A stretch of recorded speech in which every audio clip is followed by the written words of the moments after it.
একটা প্রশ্ন করি। রমজানের এক বিকেল, সূর্য ধীরে ধীরে ডুবে যাচ্ছে। শহরের বাতাসে ইফতারের গন্ধ। সবাই রোজা রেখেছে, কিন্তু তুমি ইচ্ছা করে রোজা রাখোনি। কেউ জানে না। বাইরে তুমি স্বাভাবিক, কিন্তু আকাশ জানে, ফেরেশতারা জানে, আর সবচেয়ে বেশি আল্লাহ জানেন। তখন কি হয়? এটা কি শুধু একটা রোজা মেস, নাকি এর পেছনে আছে ভয়ঙ্কর পরিণতি? আজ আমরা জানব শাস্তি, সতর্কতা আর রহমতের কথা। রোজা শুধু ক্ষুধা সহ্য করা নয়, এটা ফরজ। কোরআনে বলা হয়েছে, সূরা আল বাকারা 283, হে ঈমানদারগণ, তোমাদের উপর রোজা ফরজ করা হয়েছে। ফরজ মানে এটা ইচ্ছাধীন না, এটা আল্লাহর সরাসরি নির্দেশ। প্রফেট মুহাম্মদ সাল্লাল্লাহু আলাইহি ওয়াসাল্লাম বলেছেন, ইসলামের ভিত্তি 5টি স্তম্ভের উপর দাঁড়িয়ে। সেই স্তম্ভগুলোর একটি রমজানের রোজা।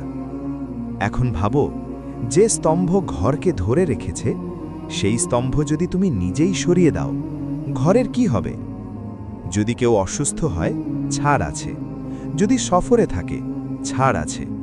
কিন্তু যদি কেউ ইচ্ছা করে কোনো অজুহাত ছাড়া রোজা না রাখে, এটা শুধু একটি ইবাদত বাদ দেওয়া না, এটা আল্লাহর নির্দেশ অমান্য করা।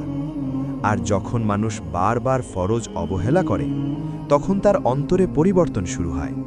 প্রথমে অপরাধ বোধ আসে, তারপর সেটা কমে যায়, তারপর গুনাহ স্বাভাবিক হয়ে যায়।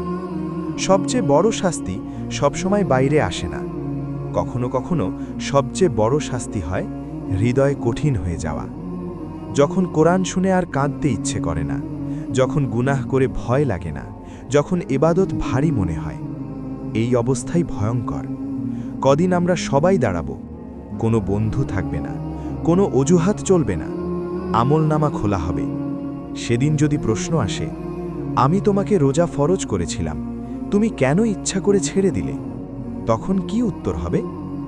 আমরা পৃথিবীতে লুকোতে পারি, কিন্তু আল্লাহর সামনে কিছুই লুকানো যাবে না। এটা ভয় দেখানো নয়, এটা বাস্তবতার স্মরণ। হ্যাঁ, ইচ্ছা করে রোজা না রাখা বড় গুনাহ, কিন্তু শুনো, আল্লাহ শুধু শাস্তিদাতা নন, তিনি আর রহমান, তিনি আর রাহিম। যদি কেউ ভুল বুঝতে পারে, অনুতপ্ত হয়, সত্যিকারের তওবা করে, আল্লাহ ক্ষমা করতে ভালোবাসেন। রমজান নিজেই রহমতের মাস। একটা সিজদা, একটা কান্না, একটা আন্তরিক ইয়া আল্লাহ, আমি ভুল করেছি, সব কিছু বদলে দিতে পারে।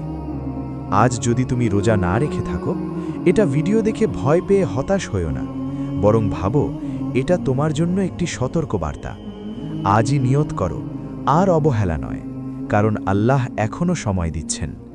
শাস্তে ভয় আমাদের জাগানোর জন্য, কিন্তু রহমত আমাদের ফিরিয়ে আনার জন্য। শেষ প্রশ্নটা তোমার জন্য, তুমি কোন পথ বেছে নেবে? অবহেলা নাকি ফিরে আসা?